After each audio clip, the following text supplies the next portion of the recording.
Stack Overflow has been the place we go to for answers to problems. The website that basically taught an entire generation how to code just recorded its lowest month of questions since it literally launched. People asking questions on Stack Overflow. We're talking 3,862 questions last month.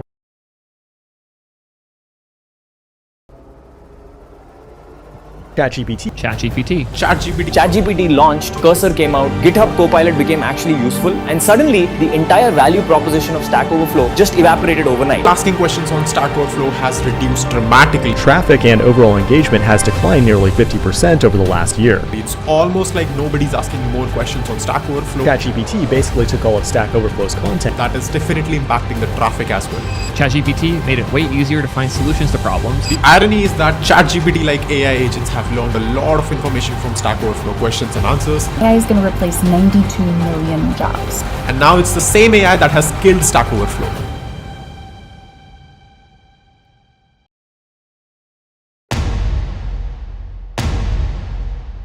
उस time पे answers मिलना programmers के लिए बहुत ही मुश्किल था। उस time पे जब भी कोई बग्स आती थी, कोई एरर आता था, तो जो भी प्रोग्रामर्स थे वो सभी प्रोग्रामर्स गूगल पे जाते थे और अपना क्वेश्चन डालते थे, सर्च करते थे या फिर पूछते थे।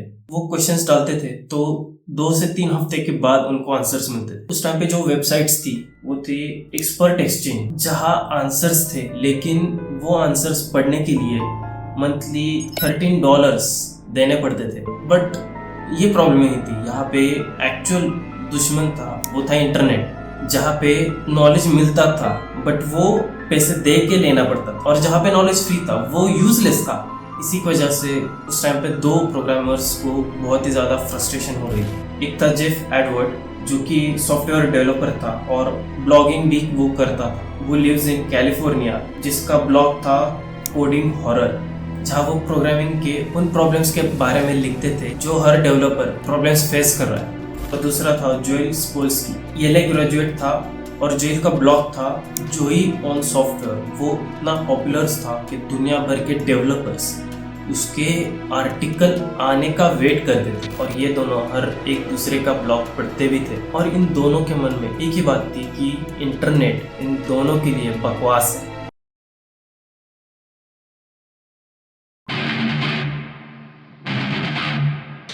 जेफ ने जोएल को कॉल किया और जेफ बोला कि जोएल, मैं सोच रहा था कि मैं फुल टाइम एक ब्लॉगर बन जाऊं, तुम क्या कहते हो? जोएल ने ये कहा कि आई हैव ग्रेट आइडिया, जो कि आइडिया बहुत ही सिंपल था, फास्ट था और फ्री भी था। तो हम दोनों मिलके एक वेबसाइट बनाते हैं जो कि फास्ट होगी और फ्री भी होगी, सिर्फ प्रोग्रामर्स के लिए, जहाँ पे प्रोग्रामर्स एक दूसरे को सवाल पूछेंगे और उसी के आंसर जो अदर प्रोग्रामर्स है ऑनलाइन बैठ के काम कर रहे हैं वो आंसर्स उन जो क्वेश्चंस पूछ रहे हैं उनको देंगे। हर एक programmer all over the world इसमें अपने क्वेश्चंस डाल सकता है और किसी दूसरे से वो आंसर्स ले सकता है। जहाँ पे प्रोग्रामर्स क्वेश्चंस पूछ रहे थे उसके आंसर्स उस आंसर की क्वालिटी पे डिपेंड रहेगा। ये भी वो उस वेबसाइट में इम्प्लीमेंट कर देते हैं ताकि सही जवाब हमेशा ऊपर रहे। On the basis of ranking किसका आंसर बेस्ट है वो हमेशा हायर रैंक पे रहेगा और बाकी के answers on depends on the output. उनका ये लॉजिक था कि हर एक कोड कितना फास्ट एग्जीक्यूट होता है उसके ऊपर उसका जो आंसर रहेगा, मतलब कि उसकी जो रैंक रहेगी वो डिपेंड करती है। For this website they steal 3 things.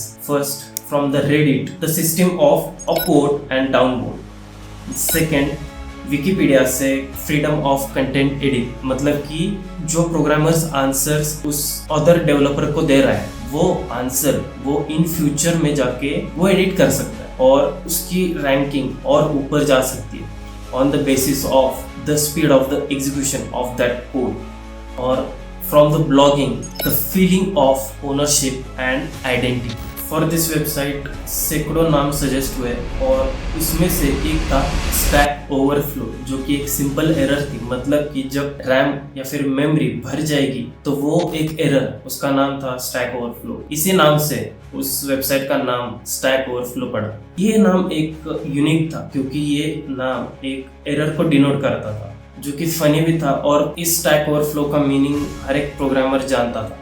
अप्रैल 2008 में जेफ ने वेबसाइट का कोड लिखने के लिए शुरू कर दिया और जैसे ही ये कोड लिखना शुरू कर देते हैं उसके बाद ही 2 डेवलपर्स ऐड हुए, जियोफ और जेरोड। और 21 जुलाई 2008 में जेफ ने ब्लॉग सब्सक्राइबर्स को इनविटेशन भेजी प्राइवेट बेटा के लिए।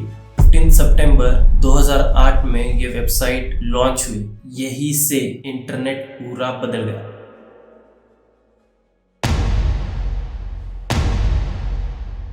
स्टैक ओवरफ्लो की सबसे बड़ी पहचान उसकी टेक्नोलॉजी नहीं थी, बल्कि थी ह्यूमन साइकोलॉजी। और उसी साइकोलॉजी का यूज करके सिस्टम बिल्ड किया जो था रेपुटेशन पॉइंट्स। जो डेवलपर ने आंसर्स वेबसाइट पे डाले हैं उनको अपवोट मिला तो उनके पॉइंट्स 10 से बढ़ जाएंगे।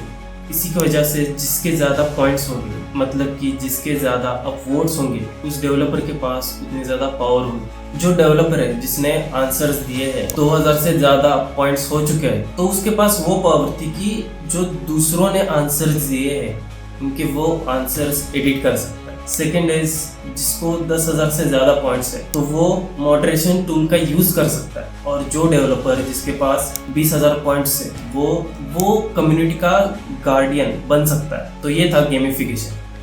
लोगों को ये लगता था कि वो एक तरह से गेम खेल रहे हैं। That was a plus point, क्योंकि हर एक डेवलपर जैसे जैसे उसके आंसर्स ज़्यादा मिलते जाएंगे उसको अथॉरिटी भी उतनी ज़्यादा मिलेगी या फिर उसको उतने पावर भी मिलेगी, जो कि एक प्लस पॉइंट था हर एक डेवलपर के लिए। इसी की वजह से जो दुनिया के सबसे बड़े डेवलपर्स हैं एक्चुअल में वो दुनिया के सबसे बड़े प्रोग्रामिंग नॉलेज बेस को बिल्ड कर रहे थे, विच इज़ फॉर फ्री।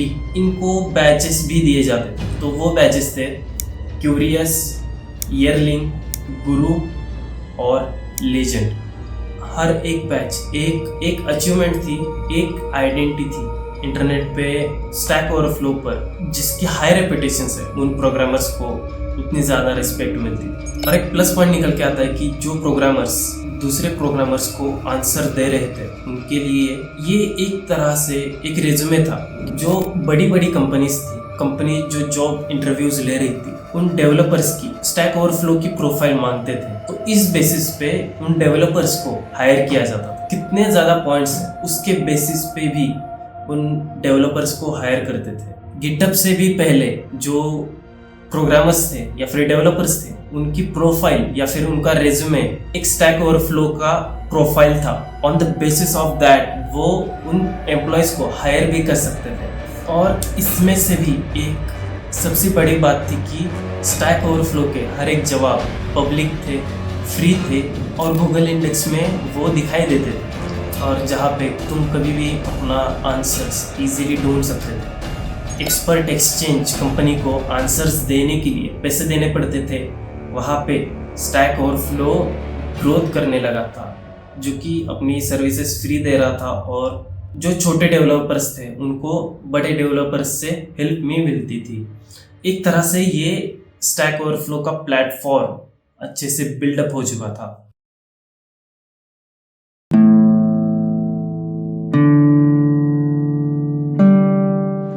से लेकर 2020 तक स्टैक ओवरफ्लो का एक गोल्डन ईरा था, which is the trending website because of the only one reason. हर एक महीने में स्टैक ओवरफ्लो के 10,000 से भी ज्यादा विजिटर्स थे। हर 14 सेकंड में नया क्वेश्चन स्टैक ओवरफ्लो के वेबसाइट पे आता था।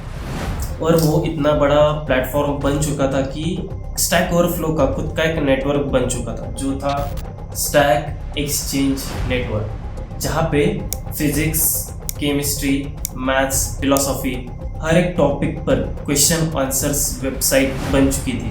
2010 में यूनियन स्क्वायर वेंचर ने 6 मिलियन स्टैक ओवरफ्लो पे इन्वेस्ट किए थे। ये कंपनी बहुत ही ज़्यादा प्रॉफिटेबल थी क्योंकि बिजनेस आइडिया सिंपल था। एडवर्टाइजिंग और जॉब लिस्टिंग यहाँ पे की जा सकती थी। हर एक डेवलपर को अपनी प्रोफाइल दिखा के जॉब्स मिलती थी।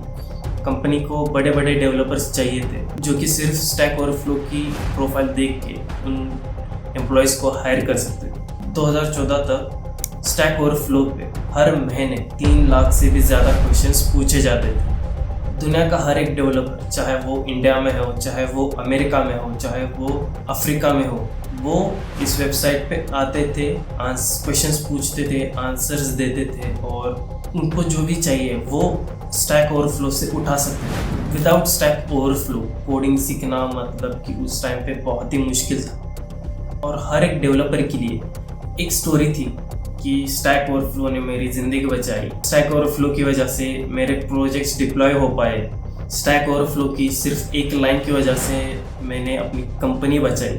स्टैक ओवरफ्लो एक सिर्फ वेबसाइट नहीं थी, वो प्रोग्रामर्स के लिए घर था जहाँ पे दुनिया भर के स्ट्रेंजर्स अपने क्वेश्चंस पूछते थे, वो भी बिना पेमेंट के। डायरेक्टली हायर डेवलपर से वो आंसर्स ले सकते थे, उनको क्वेश्चंस पूछ के या फिर उनको आंसर भी दे सकते थे। स्टैक ओवरफ्लो पे हर एक डेवलपर अपने क्वेश्चंस डालता था और उसके आंसर्स ले सकता था। मैंने बहुत बार ये चीज़ सुनी है, नॉलेज बांटने से बढ़ता है। यही चीज़ स्टैक ओवरफ्लो पे हो रही थी। This is the pure form of internet.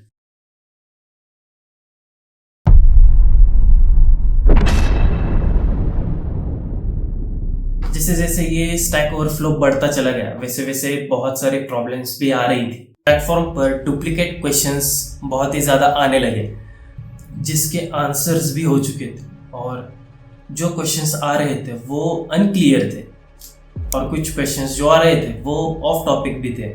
Higher developer थे जिनकी पोजीशन स्टैक ओवरफ्लो पे हायर भी थी, इन क्वेश्चंस के आंसर्स देना बंद कर चुके थे क्योंकि वो क्वेश्चंस रिपीटेडली आने के बाद जो भी डेवलपर है वो यही सोचेगा कि ये ऑलरेडी क्वेश्चंस हो चुका है तो वो इस क्वेश्चन का आंसर बार बार क्यों दे। They wanted to save their times. और 2014 में स्टैक ओवरफ्लो ने एक पॉलिसी शुरू की जो थी स्ट्रिक्ट मॉडरेशन पॉलिसी और इस पॉलिसी का गोल था कि क्वालिटी मेंटेन करना। लेकिन इस पॉलिसी का एक रिजल्ट था, जो नए डेवलपर्स इस वेबसाइट पे आते थे और अपने क्वेश्चंस पूछते थे टू द रिस्पेक्टिव डेवलपर्स, तो वो क्वेश्चंस रिपीटेड हो रहे थे। इसी डुप्लीकेट क्वेश्चन की वजह से इन डेवलपर्स को डाउनलोड मिल रहा था और इन बिगिनर डेवलपर्स को ऐसे रिप्लाईज आ रहे थे कि duplicate already answer, did you ever try to search. जो 16 साल का बिगिनर प्रोग्रामर है वो जो अभी कोडिंग सीख रहा है तो उनको वो ऐसे आंसर्स मिले तो वो इस वेबसाइट पे क्यों ही आएगा। और जो कम्युनिटी थी वो स्लोली हॉस्टाइल होती चलेगी। स्टैक ओवरफ्लो पे जो बिगिनर डेवलपर्स थे उनके बीच में एक जोक भी बन चुका था कि स्टैक ओवरफ्लो पे क्वेश्चन पूछना वो उतना ही डरावना है जितना क्लासरूम में टीचर से क्वेश्चन पूछना। धीरे धीरे 2014 में इस क्वेश्चन की तादाद, क्वेश्चंस जितने आ रहे थे वो कम होते चले गए। उसके बाद वो क्वेश्चंस लेके रेडिट पे जाने लगे, डिस्कॉर्ड सर्वर पे जाने लगे। बट स्टैक ओवरफ्लो अभी भी बड़ा था, बहुत ही बड़ा था, लेकिन अंदर से ये पूरी तरह से क्रैक हो चुका था।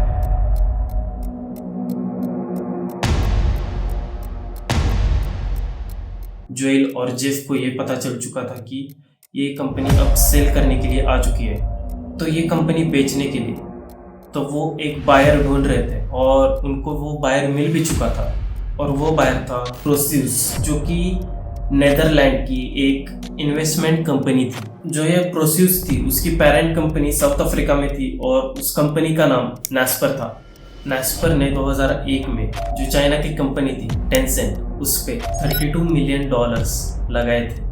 $32 मिलियन उस टाइम पे नास्पर ने लगाए थे, तो उसकी वैल्यूएशन और आज वो इन्वेस्टमेंट 200 बिलियन से भी ज़्यादा है। प्रोसेस ने 2021 में $1.8 बिलियन में स्टैक ओवरफ्लो कंपनी ये खरीद ली थी, यानी कि करीब 15,000 करोड़। जोएल ने ये अनाउंसमेंट किया कि because of this deal the 61 employees becomes millionaire. और उसके बाद जेफ ने ट्विटर पे ट्वीट किया कि एन एक्साइटिंग डील। लेकिन स्टैक ओवरफ्लो के लिए ये एक तरह से एंडिंग थी, वो था बिगिनिंग ऑफ द एंड, मतलब कि यही से स्टैक ओवरफ्लो गिरना शुरू हो चुका। 2 जून 2021 में ये डील कंप्लीट हुई, मतलब कि सितंबर 2008 से लेके नवंबर 2022 तक स्टैक ओवरफ्लो ट्रेंड में थी और उसके बाद नवंबर 2022 में चैट जीपीटी लॉन्च हुआ।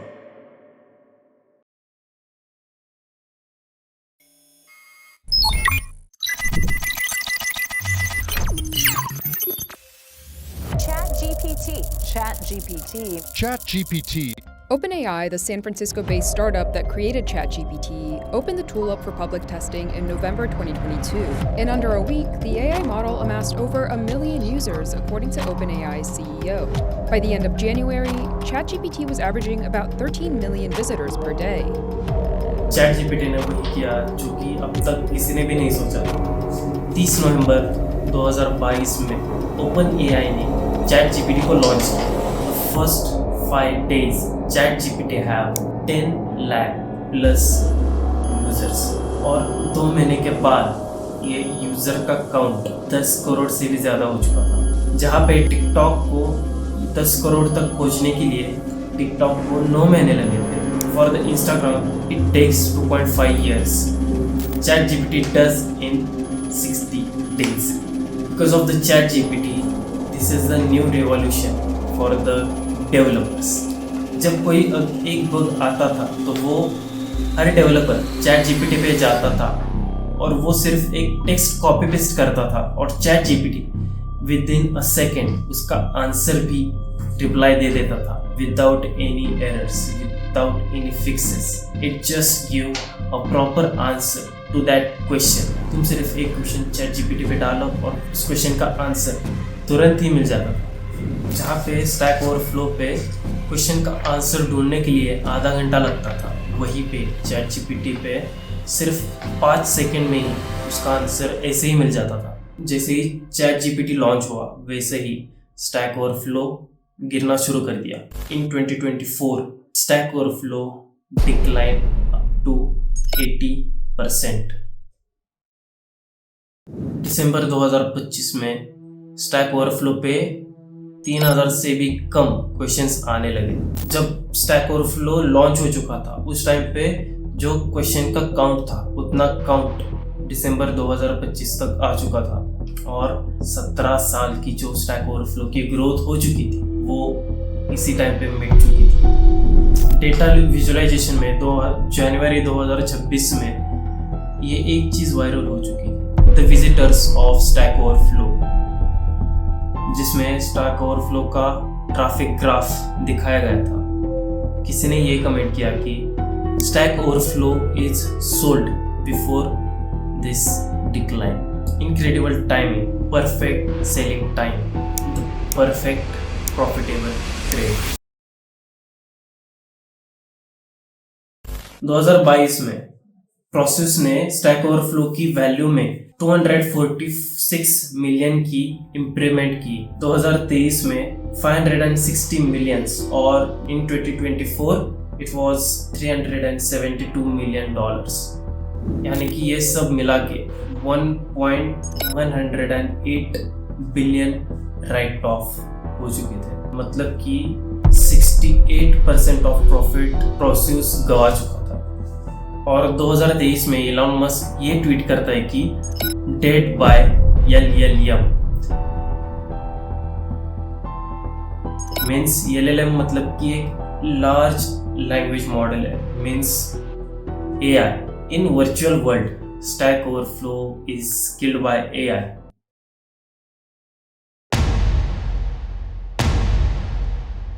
अब आता है इस कहानी का सबसे बड़ा ट्विस्ट। जिस AI ने स्टैक ओवरफ्लो को बर्बाद किया था वो AI स्टैक ओवरफ्लो पे ही बिल्डअप हो गया। मतलब कि पूरा AI स्टैक ओवरफ्लो पे ही ट्रेन हो चुका था। ChatGPT, क्लॉड, जेमिनी ये सभी AI मॉडल्स स्टैक ओवरफ्लो पे ट्रेन हो चुके थे और ये सभी AI मॉडल्स ने जो स्टैक ओवरफ्लो पे आंसर्स पढ़े हैं वो सभी आंसर्स को पढ़ चुके थे और स्टैक ओवरफ्लो को ही AI ने रिप्लेस कर दिया। जहाँ पे स्टैक ओवरफ्लो पे इन सारे बड़े डेवलपर्स ने अपना कंट्रीब्यूशन फ्री में दिया, वहीं पे इन AI मॉडल्स ने उसी आंसर्स का यूज़ करके खुद को ट्रेन किया। स्टैक ओवरफ्लो ने इवेंचुअली AI कंपनीज को अपना डेटा लाइसेंस करने के लिए शुरू कर दिया। स्टैक ओवरफ्लो ने अपना डेटा OpenAI और गूगल को बेच दिया। जब ये डेटा बेचा गया तो उससे से जो रेवेन्यू बना था वो $115 मिलियन रेवेन्यू था। यहाँ पे एक ये भी ट्विस्ट है, स्टैक ओवरफ्लो उसी को डेटा दे रहा था जो खुद स्टैक ओवरफ्लो को मिटा रहा था।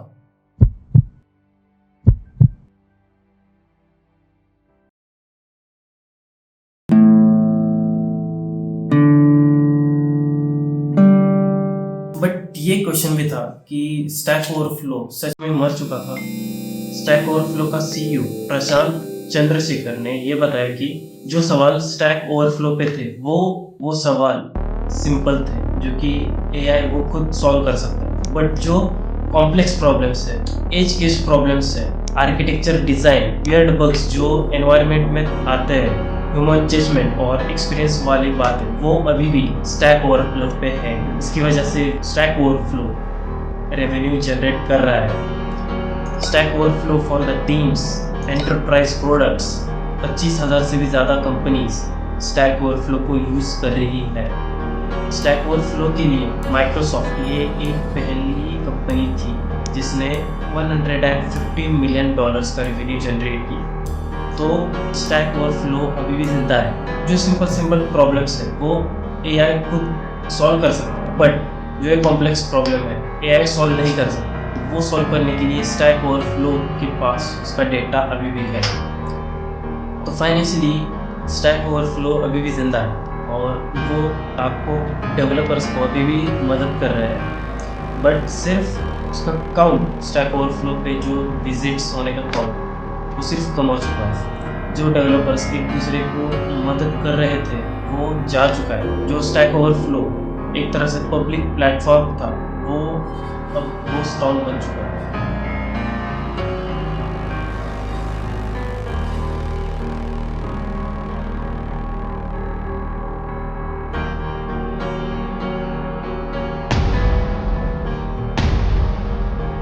स्टैक ओवरफ्लो पे हर एक क्वेश्चन तुम पब्लिकली रीड कर सकते थे। तुम खुद स्टैक ओवरफ्लो पे अपने आंसर्स डाल सकते थे और ये वेबसाइट पब्लिकली अवेलेबल थी। लेकिन ये वेबसाइट एक ब्रीदिंग वेबसाइट थी जहाँ पे कोई भी आके अपने क्वेश्चंस डाल सकता था, आंसर पूछ सकता था। वो जो नॉलेज था स्टैक ओवरफ्लो वो कॉमन प्रॉपर्टी थी सबके लिए। लेकिन अब चैट जीपीटी पे जो भी कन्वर्सेशंस होते हैं वो प्राइवेट कन्वर्सेशंस है।